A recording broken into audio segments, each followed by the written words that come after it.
Hello everybody, Kemo Sabi here, coming at you with another video. This one's off of ecowatch webpage, a write-up by Jordan Davidson, published June 25th, 2019, 2:08 p.m. EST time, with the topic of giant floating solar farms could make fuel and help solve the climate crisis, says study. Millions of solar panels clustered together to form an island could convert carbon dioxide in seawater into methanol, which can fuel airplanes and trucks, according to new research from Norway and Switzerland and published in the Proceedings of the National Academy of Sciences Journal, PNAS, as NBC News reported.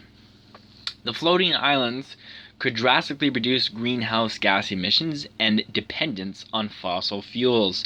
The paper argues that the technology exists to build the floating methanol islands on a large scale in areas of the ocean free from large waves and extreme weather. Areas of the ocean off the coast of South America, North Australia, the Arabian Gulf, and the Southeast Asia are particularly suitable for mooring these islands. A massive reduction in the CO2 emissions from fossil fuel burning is required to limit the extent of global warming.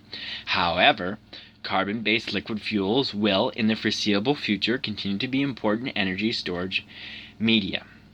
We propose a combination of largely existing technologies to use solar energy to recycle atmospheric CO2 into liquid fuel, the study authors wrote in the PNAS. The paper suggests floating islands are similar to floating fishing farms. The researchers envision clusters that would consist of approximately 70 circular solar panels or islands covering an area of roughly a half of a square mile. The solar panels would produce electricity, which would split water molecules and isolate hydrogen. The hydrogen would then react with the carbon dioxide pulled from the seawater to produce usable methanol, according to NBC News. The study authors argue that this method will address the hurdles of making renewable energy competitive with fossil fuels on a large scale, as Newsweek reported. Andreas Borgschulte, a co-author on the paper, said the idea for the solar islands came to the researchers when they were asked by the Norwegian government to push fish farms out to open sea. Those grids needed their own energy-producing islands that have been proposed some time ago, he said to Newsweek. What remained was to include energy storage. Borgschulte and his team are currently developing floating island prototypes.